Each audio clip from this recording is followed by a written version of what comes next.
Liturgia de la Palabra. Saludos, estimados lectores. Con esta entrega cerramos el ciclo de la Liturgia de la Palabra. Continuamos en la prosecución de la misa con el credo y la oración de los fieles. Credo. La comunidad expresa como en un gran amén su adhesión de fe a todas las grandes obras de Dios y al mensaje de su palabra. Es la recopilación de las verdades de Dios y la Iglesia. Cada estrofa es dogma. Es la adhesión de fe a la palabra proclamada y explicada. ¿Dónde está en la Escritura el amén o creo ante la palabra proclamada? En Nehemías capítulo 8, versículo 6, es un compromiso solemne, preciso e irrevocable. En Primera de Corintios capítulo 16, versículos 36, es un hecho sagrado del comienzo de culto. Jeremías capítulo 28, versículo 6, no es un asentimiento débil.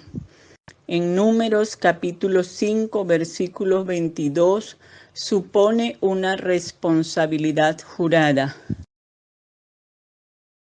Deuteronomio capítulo 27, versículos del 15 al 26. Nehemías capítulo 5, versículo 13, es una renovación pública, comunitaria y litúrgica del compromiso a observar la alianza y practicar la justicia social. En Primera de Crónicas, capítulo 16, versículos 36, es una aclamación litúrgica. En Romanos, capítulo 1, versículos 25, Gálatas, capítulo 1, versículo 5, en Segunda Carta de Pedro, capítulo 3, versículos 18, Hebreo, capítulo 1, versículos 21, en Primera Carta a los Corintios, capítulo 14, versículos 16, es adhesión a la oración y a la palabra de Cristo. Pueden ustedes buscar de cada estrofa la base bíblica. Adicional se destaca que en la oración del credo se integran a manera de síntesis las partes fundamentales de todos estos dogmas que representan el núcleo central de nuestra fe, cuya base es completamente bíblica, es decir, una verdad revelada. Creo en Dios Padre Todopoderoso, Creador del cielo y de la tierra. En Génesis capítulo 1, versículo 1 hasta el 2 y versículo 24. Creo en Jesucristo, su único Hijo, nuestro Señor. Evangelio según San Juan, capítulo 1 y versículo 1. Y Gálatas, capítulo 4, versículo 4. Que fue concebido por obra y gracia del Espíritu Santo. Evangelio según San Lucas, capítulo 1, versículo 35. Evangelio según San Mateo, capítulo 1, versículo 20. Nació de Santa María Virgen, Evangelio según San Mateo, capítulo 1, versículo 25. Padeció bajo el poder de Poncio Pilato. Marcos, capítulo 15, versículo 15. Evangelio según San Juan, capítulo 19, versículo 16. Fue crucificado. Evangelio según San Juan, capítulo 19, versículo 18. Evangelio según San Lucas, capítulo 23, versículo 33. Muerto. Evangelio según San Marcos, capítulo 15, versículo 37. Evangelio según San Lucas, capítulo 23, versículo 46.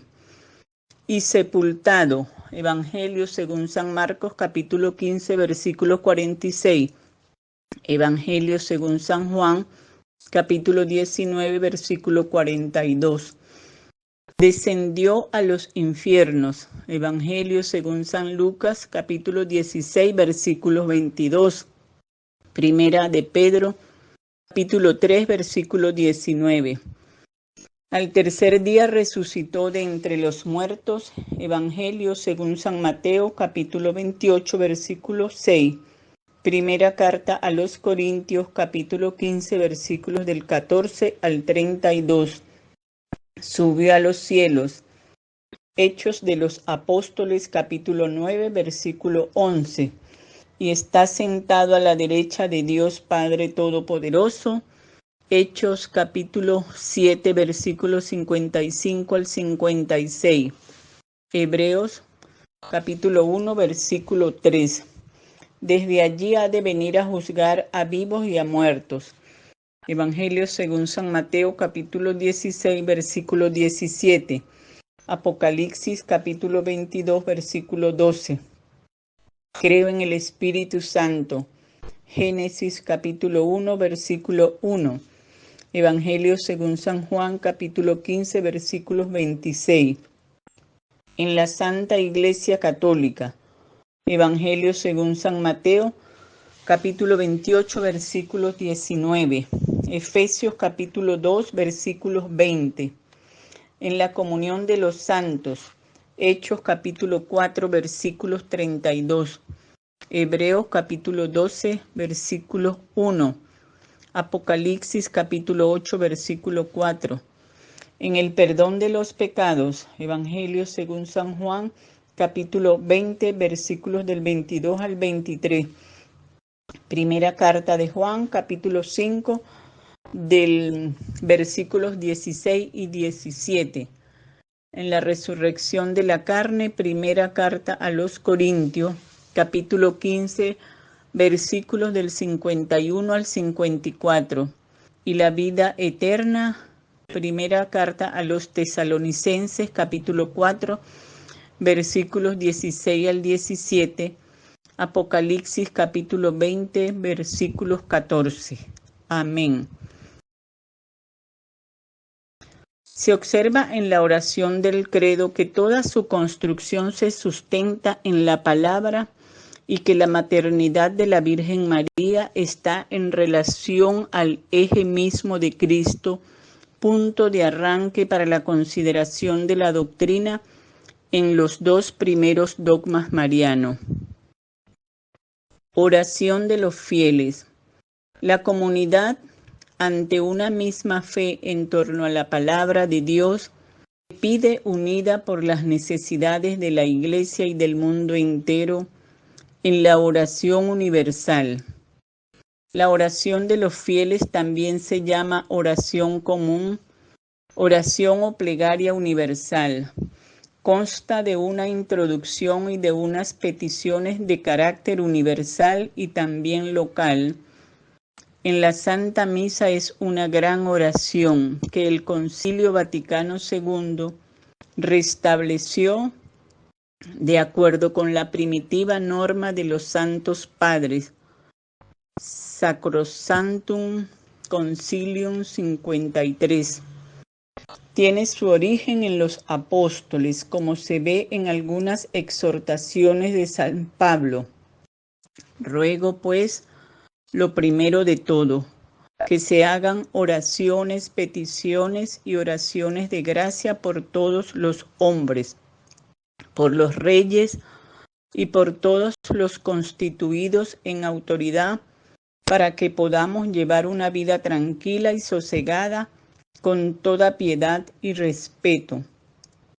Primera carta de Timoteo, capítulo 2, versículos del 1 al 2. Nos despedimos hasta nuestra próxima entrega para continuar nuestra serie sobre liturgia. No sin antes recordarles, durante la misa es tu encuentro personal y comunitario con Dios. No distraigas tu mente, ni hagas que otros se distraigan por ti. A Dios todo honor y gloria. Amén.